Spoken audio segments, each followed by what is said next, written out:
Hello friends, പുതിയൊരു വീഡിയോയിലേക്ക് എല്ലാവർക്കും സ്വാഗതം. വീഡിയോസ് വന്നിട്ട് കുറെ നാളായെന്നറിയാം.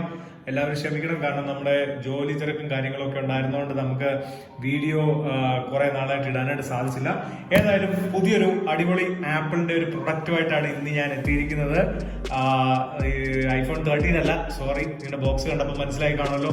ഇതൊരു നമ്മുടെ ലാപ്ടോപ്പാണ്, അതായത് നമ്മുടെ മാക്ബുക്ക് ആണ്. ഫ്രണ്ട്സ്, ഒരു കിടിലൻ ഡീലിലാണ് നമുക്ക് മാക്ബുക്ക് കിട്ടിയിരിക്കുന്നത്. ഇതിന്റെ ഡീൽ ഏത് ഡീലാണ്, എങ്ങനെയാണ് ഞാൻ ഇതിന്റെ ഡീല് ക്രാക്ക് ചെയ്തെന്നുള്ള ഞാൻ പറഞ്ഞുതരാം.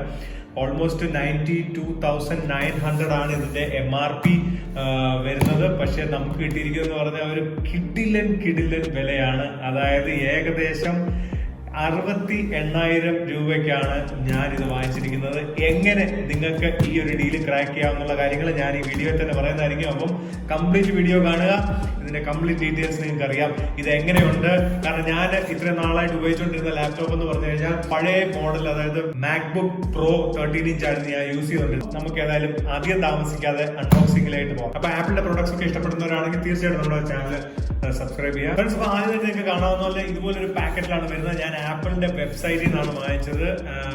ആപ്പിളിന്റെ തന്നെ സ്വന്തം വെബ്സൈറ്റിൽ നിന്നാണ്, ഫ്ലിപ്കാർട്ടിൽ നിന്നും ആമസോണിൽ നിന്നല്ല ഇപ്രാവശ്യം വാങ്ങിച്ചത്. കാരണം നമ്മുടെ ഡീല് നമ്മൾ ക്രാക്ക് ചെയ്യാനായിട്ട് ആ ഒരു മെത്തേഡാണ് യൂസ് ചെയ്തത്. അപ്പൊ നമ്മൾ ഇവിടെ സൈഡിൽ തന്നെ നോക്കിക്കഴിഞ്ഞാൽ ഇവിടെ മാക്ബുക്ക് എയർ അത് തന്നെ ഇരിപ്പുണ്ട്. ഇത് നമുക്ക് വെളിയിൽ എടുക്കാനായിട്ട് ബുദ്ധിമുട്ട് വരാതിരിക്കാൻ തന്നെ ഇവിടെ ഇങ്ങനെ ഒരു സംഭവം കൊടുത്തിട്ടുണ്ട്. ഇതേ നമ്മൾ ജസ്റ്റ് ഇങ്ങനെ ഒന്ന് വലിച്ചു കഴിഞ്ഞാൽ ആ മാക്ബുക്ക് ഉണ്ടോ പകുതി വെളിയിലോട്ട് വരുന്നത്. അതിന്റെ പാക്കേജിംഗ് എന്നൊക്കെ പറഞ്ഞു കഴിഞ്ഞാൽ ആപ്പിളിനെ തോപ്പിക്കാനായിട്ട് മറ്റ് വേറൊരു കമ്പനി ഉണ്ടെന്ന് തോന്നുന്നില്ല. അതുപോലെയാണ് പാക്കേജിങ് കാര്യങ്ങളൊക്കെ ആപ്പിൾ ചെയ്യുന്നത്. ഇപ്പൊ നിങ്ങൾക്ക് കാണാം, മാക്ബുക്ക് എയറിന്റെ അകത്തുള്ള യഥാർത്ഥമായിട്ടുള്ള പാക്കേജിങ് ഇതാണ്. ഫുൾ പ്ലാസ്റ്റിക്കിന്റെ സീലും കാര്യങ്ങളും എല്ലാം ഉണ്ട്. മാക്ബുക്ക് എയർ നിങ്ങൾക്ക് കാണാം, ഇവിടെ ആപ്പിളിന്റെ ലോഗോയും കാര്യങ്ങളും. പിന്നെ നമുക്ക് പുറകെ തന്നെ ഇതിന്റെ നമ്മൾ കാര്യങ്ങൾ നോക്കിക്കഴിഞ്ഞു കഴിഞ്ഞാൽ 8GB വേരിയന്റ് ആണ്, അതായത് ബേസ് മോഡലാണ് ഇപ്രാവശ്യം ഞാൻ വാങ്ങിച്ചിരിക്കുന്നത്. ഇതിനു മുമ്പ് ഞാൻ ഉപയോഗിച്ചിരുന്ന നിങ്ങളോട് പറഞ്ഞ പോലെ തന്നെ പ്രോ ആണ്, മാക്ബുക്ക് പ്രോ ആയിരുന്നു, പഴയ മോഡലായിരുന്നു. പക്ഷെ ഇപ്പൊ നമ്മൾ വാങ്ങിച്ചിരിക്കുന്ന ബേസ് മോഡലാണ്. കാരണം ഇതിന്റെ ചിപ്പ് എന്ന് പറഞ്ഞാൽ M1 ചിപ്പായിട്ട് വളരെ പവർഫുൾ ആണെന്നാണ് കേട്ടിട്ടുള്ളത്. നമ്മൾ ഏതായാലും ഇത് ഉപയോഗിച്ച് കഴിയുമ്പോൾ നമുക്കറിയാം നമ്മുടെ മാക്ബുക്ക് പ്രോയെ ബീറ്റ് ചെയ്യാനായിട്ട് സാധിക്കുമോ ഈ എയറിന് എന്നുള്ള കാര്യങ്ങൾ നമുക്ക് നോക്കണം. അപ്പം ഇവിടെ തന്നെ നോക്കിക്കഴിഞ്ഞാൽ 8 core CPU and 7 core GPU കാര്യങ്ങളൊക്കെയാണ്. അപ്പം നല്ല സെറ്റപ്പ് ചിപ്പാണ് വന്നിരിക്കുന്നത്. റെറ്റിന LED കാര്യങ്ങളും ഉണ്ട്, സ്ക്രീനും കാര്യങ്ങളും എല്ലാം അടിപൊളിയാണ്. 256 GB മാത്രമാണ് SSD ഉള്ളത്. നിങ്ങൾക്ക് വേണമെങ്കിൽ 500 GB വേണമെങ്കിലും വാങ്ങിക്കാം, 16 GB വേണമെങ്കിലും നമുക്ക് RAM വാങ്ങിക്കാവുന്നതാണ്. അപ്പം തുടക്കത്തിൽ തന്നെ നിങ്ങൾ തീരുമാനിക്കുക എത്രയാണ് വേണ്ടതെന്നുള്ളത്. കാരണം ഇതിനെ അപ്ഗ്രേഡ് ചെയ്യാൻ പറ്റുന്നതല്ല.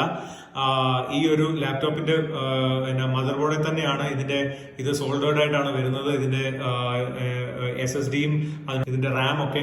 അതുകൊണ്ട് നമുക്ക് പിന്നീട് വാങ്ങിച്ചതിന് ശേഷം 8GB വാങ്ങിച്ചതിന് ശേഷം അതിനെ 16 GB ആക്കാനായിട്ട് പോസിബിൾ അല്ല. അതുകൊണ്ട് തന്നെ നമ്മൾ തുടക്കത്തിൽ തന്നെ ഇത് തീരുമാനിച്ച് വേണം ഇത് വാങ്ങിക്കാനായിട്ട്. അപ്പം എന്റെ ഒരു യൂസേജിന് എനിക്ക് തോന്നി ഈ 8GB മതിയായിരിക്കും. മാത്രമല്ല, നമുക്കിത് അപ്ഗ്രേഡ് ചെയ്യണമെങ്കിൽ നല്ല എക്സ്പെൻസീവ് ആണ്. നമ്മൾ ഈ 8GB 16 GB പോകുമ്പോൾ ഒരു 20-25,000 വ്യത്യാസം വരുന്നുണ്ട്. അതിനോടൊപ്പം തന്നെ 256 500 പോകണമെങ്കിൽ അതുപോലെ ഒരു വ്യത്യാസം വരുന്നുണ്ട്.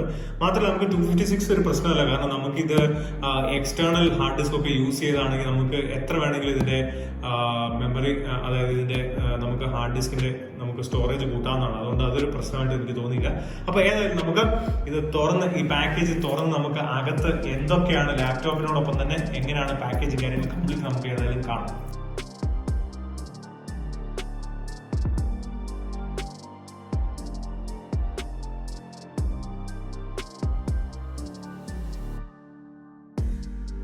നമ്മുടെ ഐപാഡ് തുറന്ന പോലെ തന്നെ മറ്റ് പ്രൊഡക്ട്സ് തുറക്കുന്ന പോലെ തന്നെ ഇവിടെ ഒരു ടാഗ് കൊടുത്തിട്ടുണ്ട്. ഇതിലിങ്ങനെ പിടിച്ചു കഴിഞ്ഞാൽ നമുക്ക് ശരിക്കും അടിപൊളിയാണ് കേട്ടോ. എന്നാ സ്ലീക്കാണിത്, കിട്ടില്ല കേട്ടോ, കിട്ടില്ല കേട്ടോ. ഈ പ്രൊഫൈൽ നോക്കി, എന്നാ സ്ലീക്കാണ് നോക്കിയേ. പ്രത്യേക ഒരു പ്രീമിയംനെസ് തന്നെ നമ്മുടെ ആപ്പിളിന്റെ പ്രൊഡക്ട്സ് വാങ്ങിക്കുമ്പോൾ ഒരു പ്രത്യേക പ്രീമിയം ഫീലാണ്. വളരെ ലൈറ്റ് വെയിറ്റ് ആണ്, പക്ഷെ എങ്കിൽ തന്നെ സോളിഡ് മെറ്റലാണ്. ഫ്രണ്ട്സ്, അപ്പം നമ്മുടെ ബോക്സ് നമ്മൾ നോക്കിക്കഴിഞ്ഞ് കഴിഞ്ഞാൽ ആദ്യമായിട്ട് ഇവിടെ നമ്മുടെ കേബിൾ ഉണ്ട്. നമ്മുടെ ചാർജിങ്ങിന് വേണ്ടിയുള്ള കേബിൾ കംപ്ലീറ്റ് വന്നിട്ടുണ്ട്. Type-C ഇതാണ്, രണ്ട് സൈഡും എനിക്ക് തോന്നുന്നത് Type-C തന്നെയാണ്. Type-C തന്നെയാണ് വന്നിരിക്കുന്നത്. കാരണം ഇപ്പോഴത്തെ ചാർജേഴ്സ് വരുന്നതും അതിനോടൊപ്പം തന്നെ ഇതിന്റെ മാക്ബുക്കിന്റെ പോർട്ട് വരുന്നതും എല്ലാം Type-C ആണ്. അപ്പോൾ ടൈപ്പ് സിയുടെ ഒരു നല്ല നീളമുള്ള ഒരുമാതിരി നല്ലൊരു നീളമുള്ള കേബിൾ തന്നെയാണ് വന്നിരിക്കുന്നത്. അപ്പോൾ അത് നമുക്ക് മാറ്റി വെക്കാം. അടുത്തായിട്ട് നമുക്കിവിടെ കാണാവുന്ന ആപ്പിളിൻ്റെ പാക്കേജിംഗ് ആണ്. ഇതിനകത്ത് ഈ പ്രാവശ്യം സ്റ്റിക്കർ തന്നിട്ടുണ്ടോ എന്ന് നോക്കണം. എല്ലാ പ്രൊഡക്ട്സ് മാക്സിമം എല്ലാ പ്രൊഡക്ട്സിൻ്റെ കൂടെ സ്റ്റിക്കർ വരാറുള്ളതാണ്. യെസ്, ഇതിൻ്റെ കൂടെ സ്റ്റിക്കർ വന്നിട്ടുണ്ട്. നമ്മുടെ സ്പേസ് ഗ്രേ ആണല്ലോ വാങ്ങിച്ചിരിക്കുന്നത്. എനിക്ക് തോന്നുന്നു അതുകൊണ്ടായിരിക്കും നമ്മുടെ സ്റ്റിക്കറിൻ്റെ കളറും സ്പേസ് ഗ്രേ കളർ തന്നെയാണ്. അപ്പോൾ ഇതൊക്കെ ബുക്ക്ലെറ്റ്സും കാര്യങ്ങളും ഇതൊന്നും നമുക്ക് ആവശ്യമില്ല, ഇതൊക്കെ മാറ്റി വെച്ചേക്കാം. അടുത്തായിട്ട് നമുക്ക് കാണാവുന്ന നമ്മുടെ ചാർജിങ് ബ്രിക്കാണ്. ഇതുപോലൊരു പ്ലാസ്റ്റിക്കിൻ്റെ കവറിങ് നമ്മുടെ ചാർജിങ് ബ്രിക്ക് വരുന്നുണ്ട്. അപ്പം അത്യാവശ്യം എനിക്ക് തോന്നുന്നു നല്ല വോൾട്ടേജ് പവറുള്ള. അപ്പം നമുക്ക് ഈ പ്ലാസ്റ്റിക് ഒന്ന് അഴിച്ച് നോക്കാം എത്ര വാട്ട്സിൻ്റെയാണ് ചാർജർ തന്നിരിക്കുന്നത്. അപ്പോൾ 30 വാട്ട്സിൻ്റെയാണ് ചാർജർ ഇവർ തന്നിരിക്കുന്നത്. അത്യാവശ്യം നല്ല പവർഫുൾ ആയിട്ടുള്ള ചാർജറാണ്. നമുക്ക് സി ടൈപ്പാണ് തന്നിരിക്കുന്നത്. അപ്പോൾ നമുക്ക് നമ്മുടെ ലാപ്ടോപ്പ് ഫാസ്റ്റായിട്ട് ചാർജ് ചെയ്യാവുന്ന തക്കവണ്ണമുള്ള ഇപ്രാവശ്യത്തെ ചാർജറും കാര്യങ്ങളൊക്കെ വളരെ തന്നെ ചെറുതാണ് കേട്ടോ, സ്ലീക്കാണ്. മാത്രമല്ല ജസ്റ്റ് ഒരു ഇതേ ഉള്ളൂ. അതേസമയം പഴയ എൻ്റെ മാക്ബുക്ക് പ്രോ ഞാൻ ഉപയോഗിച്ചിരുന്ന ചാർജർ എന്നൊക്കെ പറഞ്ഞാൽ നല്ല സൈസൊക്കെ ആയിരുന്നു, വളരെ വലിയൊരു സൈസും പിന്നെ മാനേജ് ചെയ്യാനായിട്ട് ബുദ്ധിമുട്ടായിരുന്നു, അതുപോലെ സൈസ്. അപ്പോൾ ഇത് ഏതായാലും നമ്മുടെ മൊബൈലിൻ്റെ ഒക്കെ സാധാരണ ഐപാഡിൻ്റെ ഒക്കെ ചാർജർ, കറക്റ്റ് ഒരു ഐപാഡിൻ്റെ ചാർജർ. അപ്പോൾ ഈ പുതിയ ഇതിൻ്റെ പ്ലാസ്റ്റിക് കഴിക്കുന്ന സാറ്റിസ്ഫൈങ് ഫീൽ ഇത് എന്തൊരു സ്ലീക്കാണ് ഇതല്ലേ. ഇതാണ് എൻ്റെ പഴയ മാക്ബുക്ക്. ഇതിന്റെ പുറത്ത് ഞാൻ കവർ ഇട്ടിട്ടുണ്ട്, ഒരു ഹാർഡ് ഷെൽ കവർ. ഇത് സിൽവർ കളറാണ്. ഇതിന്റെ ഒരു എത്രയാണ്, ഒരു 1/10 സൈസേ ഉള്ളൂ കേട്ടോ, അല്ലെങ്കിൽ ഒരു 1/5 സൈസേ ഉള്ളൂ വീതി വെച്ച് നോക്കുമ്പോൾ. നമ്മുടെ ഇത് മാക്ബുക്ക് പ്രോ ആണ്, പഴയ മോഡൽ. അതായത് ഇത് നമ്മുടെ DVD റൈറ്റർ ഒക്കെ ഉണ്ടായിരുന്ന ലാസ്റ്റ് മോഡലാണ്. പക്ഷേ എങ്കിൽ തന്നെ എനിക്ക് വളരെ ഇഷ്ടപ്പെട്ട ഒരു ലാപ്ടോപ്പായിരുന്നു ഇത്. ഇപ്പോഴും യൂസ് ആവുന്നുണ്ട്, വലിയ കുഴപ്പമൊന്നുമില്ല. ചെറിയ പ്രായത്തിൻ്റെതായിട്ടുള്ള ചെറിയ പ്രശ്നങ്ങളൊക്കെ വന്നു തുടങ്ങിയിട്ടുണ്ട്. അതല്ലാതെ ഓൾമോസ്റ്റ് 7 വർഷം ഒരു പ്രശ്നമില്ലാതെ ഓടിയ നമ്മുടെ ലാപ്ടോപ്പാണ്. നമ്മൾ ഓപ്പൺ ചെയ്യുമ്പോൾ ഇതുപോലെ കണ്ട ആപ്പിൾ ലോഗോ ഗ്ലോ ചെയ്യുന്നുണ്ട്. ഇതൊരു പ്രത്യേക ലുക്ക് തന്നെയായിരുന്നു ഏതായാലും. പക്ഷേ ഇപ്പോഴത്തെ നമ്മുടെ മാക്ബുക്കിലൊക്കെ അവർ അത് എടുത്തു കളഞ്ഞിട്ടുണ്ട്. അത്യാവശ്യം നല്ലൊരു പവർഫുൾ ലാപ്ടോപ്പ് തന്നെയായിരുന്നു. ഇതിന്റെ ഏറ്റവും വലിയൊരു പ്രയോജനം എന്ന് പറഞ്ഞാൽ ഇത് അപ്ഗ്രേഡബിൾ ആണ്. ഇതിന്റെ SSD ആണെങ്കിലും RAM ആണെങ്കിലും കാര്യങ്ങളെല്ലാം നമുക്ക് അപ്ഗ്രേഡ് ചെയ്യാം. നമുക്ക് ഇത് ഏതായാലും മാറ്റി വെച്ചേക്കാം. ഇന്ന് നമ്മുടെ ഇവനല്ല.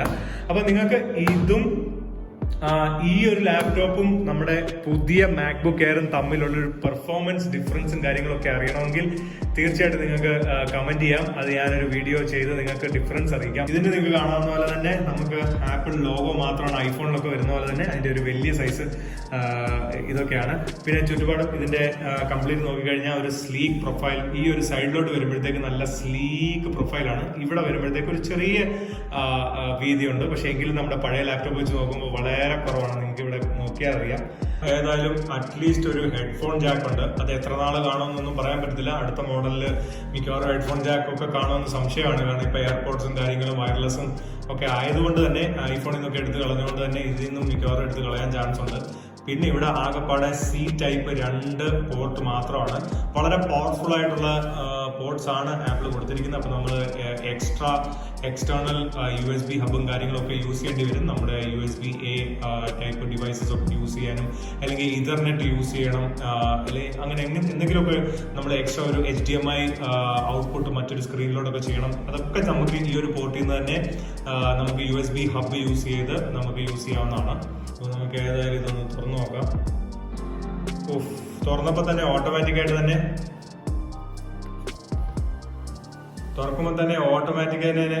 അത് ബൂട്ട് ചെയ്യാണ്. ഇവിടെ ഒരു പ്രൊട്ടക്റ്റീവ് ഷീറ്റ് കവർ ഉണ്ട്. ഇത് നമുക്ക് എടുത്ത് മാറ്റിയേക്കാം. ബൂട്ടപ്പ് കാര്യങ്ങളൊന്നും അധികം സമയം എടുത്തേയില്ല. പിന്നെ നമ്മുടെ കീബോർഡൊക്കെ നോക്കിക്കഴിഞ്ഞാൽ വളരെ സ്ലീക്കാണ് കാര്യങ്ങളൊക്കെ കണ്ടോ. പിന്നെ സ്ക്രീനിന്റെ ക്ലാരിറ്റി ആണെങ്കിലും വളരെയധികം ബെറ്റർ ആയിട്ട് എനിക്ക് തോന്നുന്നുണ്ട് നമ്മുടെ പഴയ മാക്ബുക്കിനെക്കാട്ടിലൊക്കെ. ട്രാക്ക് പാഡ് ആണെങ്കിലും വളരെ നല്ല സൈസ്, ഒരു അത്യാവശ്യം നല്ല ഈസി ടു യൂസ് ഒരു നല്ല ട്രാക്ക് പാഡ്. പിന്നെ ആപ്പിളിന്റെ ട്രാക്ക് പാഡ് യൂസ് ചെയ്തിട്ടുള്ളവർക്ക് അറിയാം, പ്രത്യേക ഒരു സുഖം തന്നെയാണ് ഇതിന്റെ ട്രാക്ക് പാഡ് യൂസ് ചെയ്യാനായിട്ട്. നമ്മൾ ഇത് യൂസ് ചെയ്തിട്ട് നമുക്ക് വിൻഡോസിന്റെ ഒക്കെ നമ്മുടെ ട്രാക്ക് പാഡ് യൂസ് ചെയ്യുമ്പോൾ നമുക്ക് ഈ ഒരു സുഖം തോന്നില്ല. മൾട്ടി ജെസ്റ്റേഴ്സും കാര്യങ്ങളും എല്ലാം വർക്ക് ചെയ്യുന്ന ഒരു അടിപൊളി ട്രാക്ക് പാഡ് തന്നെയാണ് നമുക്ക് ഇവിടെ കാണാൻ സാധിക്കുന്നത്. അപ്പോൾ നമ്മുടെ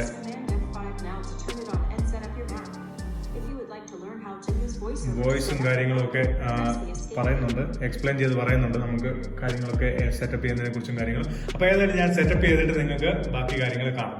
ഫ്രണ്ട്സ്, അപ്പോൾ നമ്മുടെ സെറ്റപ്പും കാര്യങ്ങളും ഒക്കെ റെഡി ആയിട്ടുണ്ട്. പഴയ മാക്കിൽ നിന്ന് പുതിയ മാക്കിലോട്ട് ഡേറ്റ ട്രാൻസ്ഫർ ചെയ്യാവുന്ന സിസ്റ്റം ഉണ്ട്. Already hard disk time machine backup എടുത്ത് വെച്ചിട്ടുണ്ട്. ഇത് നമുക്ക് കംപ്ലീറ്റ് ആയിട്ട് ബാക്കപ്പ് ചെയ്ത് ഇതിനെ തിരിച്ച് നമുക്ക് പഴയ മാക്കിന്റെ സെയിം ഇതുപോലെ ആക്കാനായിട്ട് സാധിക്കും. സ്പീഡും കാര്യങ്ങളും ഒക്കെ പറഞ്ഞു കഴിഞ്ഞാൽ ശരിക്കും പറഞ്ഞാൽ ഭയങ്കര സ്നാപ്പിയാണ് കേട്ടോ.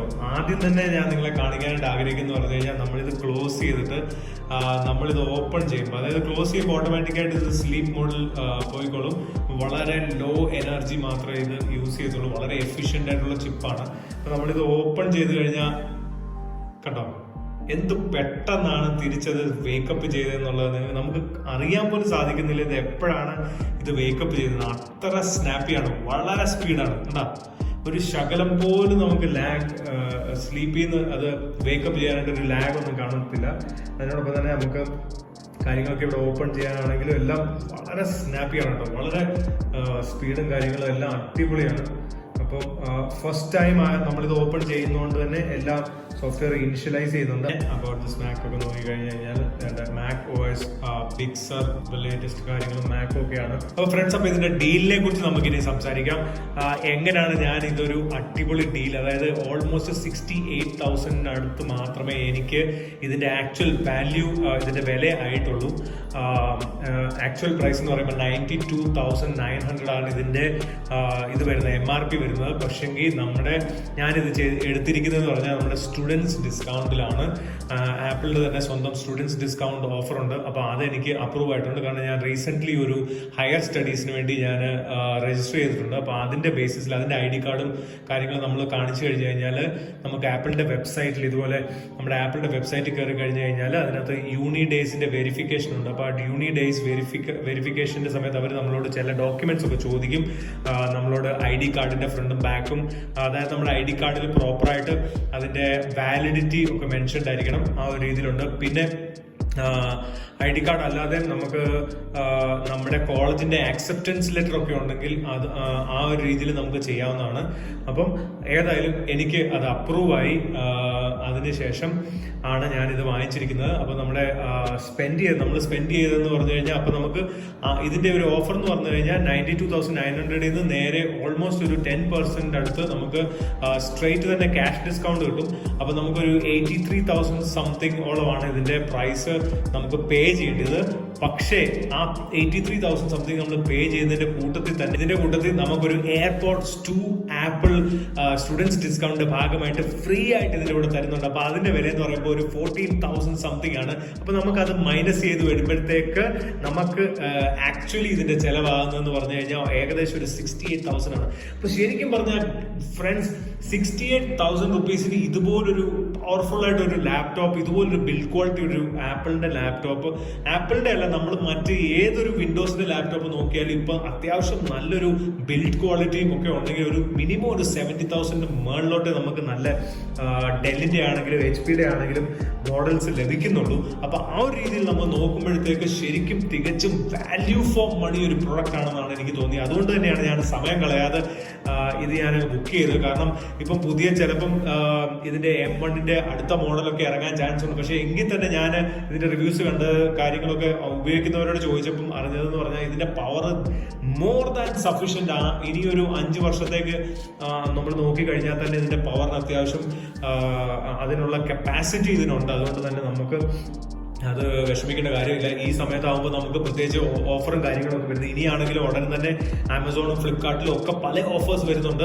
അപ്പൊ അതിന്റെയൊക്കെ യൂട്ടിലൈസ് ചെയ്തിട്ട് നിങ്ങൾക്ക് ഇത് എടുക്കാവുന്നതാണ്. ഞാൻ base variant 8GB 256GB hard disk SSD മോഡലാണ് എടുത്തിരിക്കുന്നത്.